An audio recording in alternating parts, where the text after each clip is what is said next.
Un amour forgé dans le feu de la trahison, un homme brisé par la prison, une femme lacérée par la perte.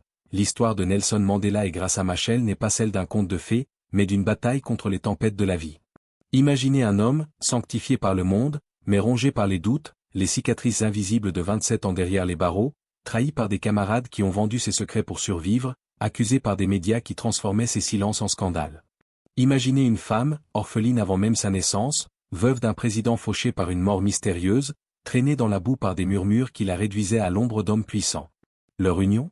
Un scandale pour certains, une énigme pour d'autres, mais avant tout, une preuve que la résilience triomphe des trahisons les plus amères, des luttes personnelles les plus déchirantes, des scandales publics les plus destructeurs.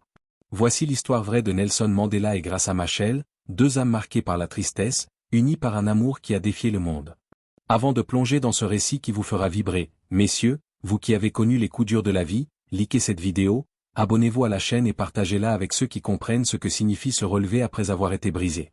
Ensemble, découvrons comment deux géants ont surmonté l'adversité pour écrire une histoire d'amour et de courage qui résonne dans vos propres combats. Le choc des titans, une rencontre improbable. Le jour où Nelson Mandela foula pour la première fois le sol mozambicain, en 1990, Graça Machel, alors âgé de 45 ans, se tenait dans l'ombre, observant silencieusement cet homme que le monde appelait déjà une légende.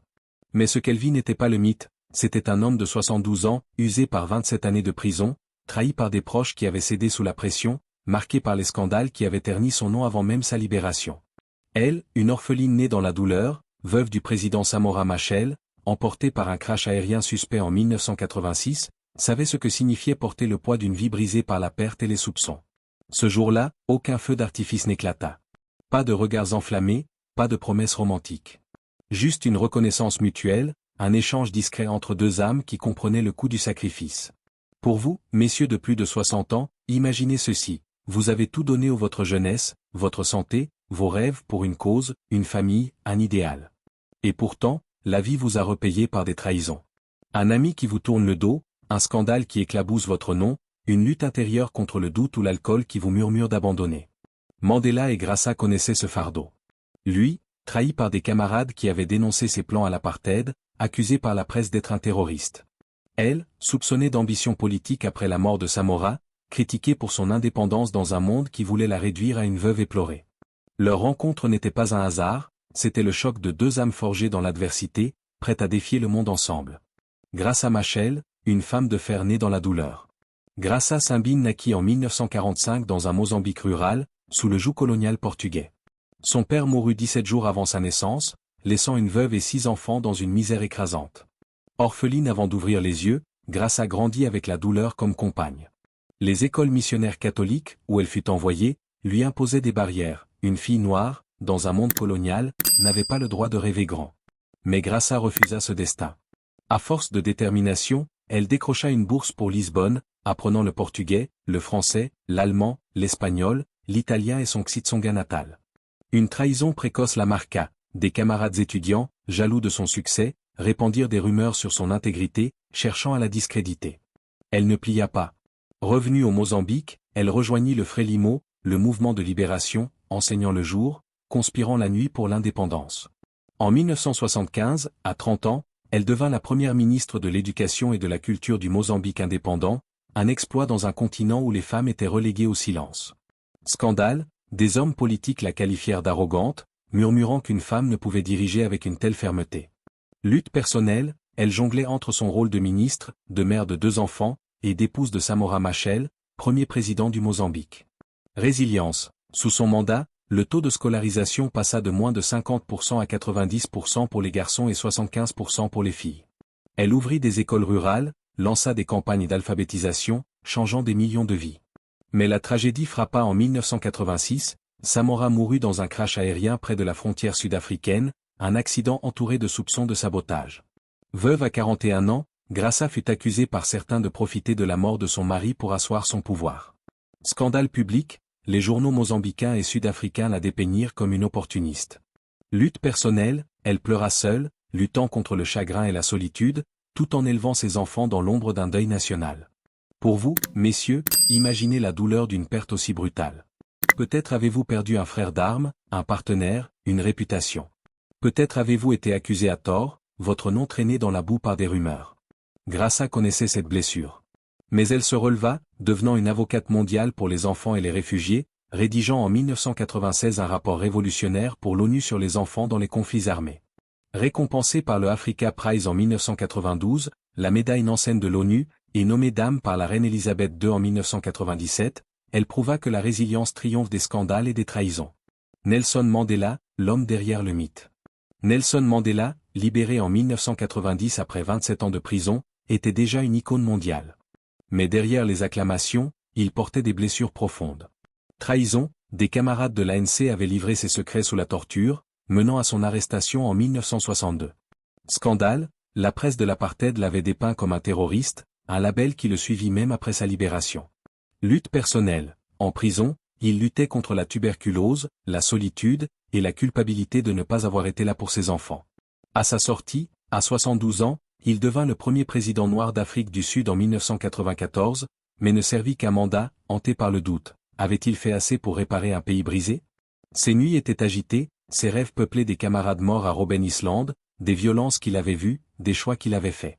Pour vous, messieurs, qui avez peut-être douté de vos propres accomplissements après des décennies de labeur, Mandela est un miroir. Lui aussi se demandait s'il avait été à la hauteur. Lui aussi luttait contre les cicatrices invisibles, celles du corps, affaibli par les travaux forcés, et celles de l'âme, marquées par les trahisons. Pourtant, il souriait pour le monde, cachant ses faiblesses derrière un rire malicieux, une discipline de fer, et une foi en la réconciliation. Une union scandaleuse, un amour résili. Leur rencontre, lors d'une conférence sur la paix en 1990, fut discrète. Pas de romance hollywoodienne, mais un respect mutuel, forgé par des vies de combat. Ils parlèrent d'éducation, des droits des enfants, de l'Afrique australe. Des lettres suivirent, des dîners secrets, loin des paparazzis. Quand les rumeurs de leur relation éclatèrent, le scandale fut immédiat. Mandela, 80 ans, vénéré comme un sage. Graça, 53 ans, accusé d'opportunisme. Était-ce de l'amour ou un mariage de convenance? Les critiques pleuvaient, elle chasse la gloire, il est trop vieux pour l'amour. Trahison, des proches de Mandela murmurèrent qu'elle n'était pas à la hauteur de son mythe. Scandale public, les tabloïds sud-africains spéculaient sur ses motivations. Lutte personnelle, Graça, blessé par les accusations, luttait pour préserver son identité face à un monde qui voulait la réduire à l'épouse de. Mais ils tinrent bon. Le 18 juillet 1998, jour des 80 ans de Mandela, il lui demanda sa main. Leur mariage, intime, entouré de quelques proches, fut un triomphe silencieux. Les médias s'enflammèrent, mais leur lien était inébranlable. Dans l'intimité, Mandela redevenait un homme, il taquinait Graça sur ses plats, laissait traîner ses chaussettes, lisait les journaux à voix haute malgré sa vue déclinante. Poignant, il refusait ses appareils auditifs, grognant qu'il allait bien, et Graça, avec un rire tendre, le convainquait de les porter. Dramatique, les nuits où il se réveillait, hanté par les souvenirs de prison, elle l'écoutait en silence, apaisant ses doutes. Inspirant, ensemble, ils fondèrent The Elder en 2007, s'attaquant aux crises mondiales, prouvant que l'amour peut être un partenariat de géants. Les luttes du crépuscule. À mesure que Mandela vieillissait, Graça devint son encre. Sa santé déclinait, la tuberculose de prison avait laissé des traces, ses pas ralentissaient, sa voix s'éteignait. Lutte personnelle, il s'irritait de sa fragilité, refusant l'aide, repoussant les médecins. Graça, patiente mais ferme, jonglait entre respecter sa fierté et veiller sur lui.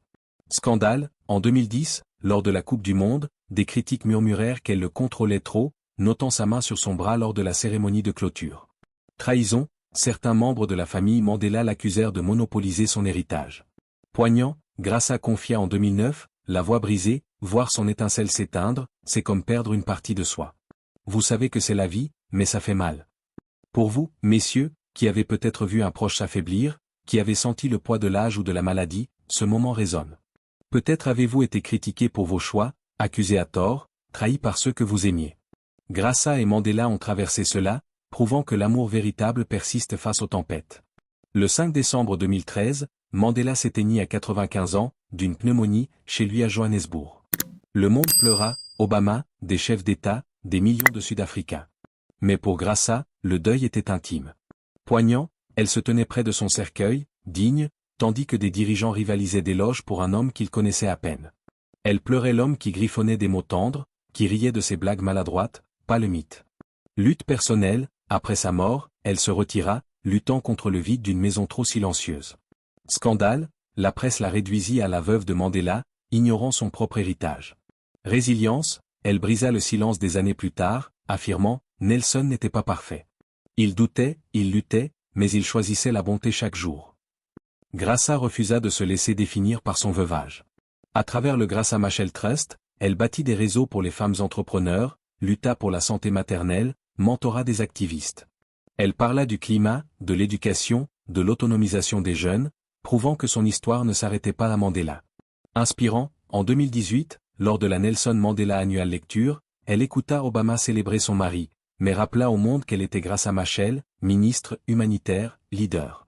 Dramatique, elle avoua que porter l'héritage de 2 présidents était un fardeau, mais qu'elle l'avait transformé en force.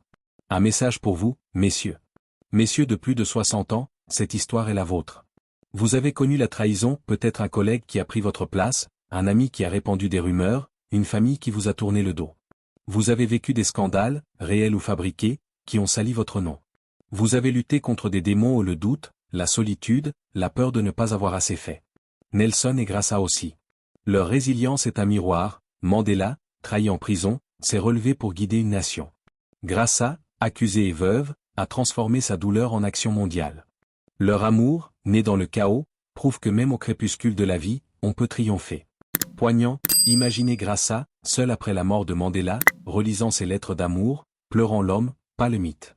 Dramatique, imaginez Mandela, en prison, apprenant qu'un camarade l'a vendu, et choisissant quand même le pardon.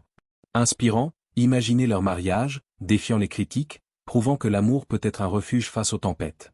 Leur histoire vous rappelle que les trahisons forgent l'acier de l'âme, que les scandales ne définissent pas votre valeur, que les luttes personnelles, si douloureuses soient-elles, mènent aux triomphes les plus glorieux. Que pensez-vous? Voir nos héros comme des êtres humains, avec leurs doutes et leurs failles, les rend-ils plus inspirants?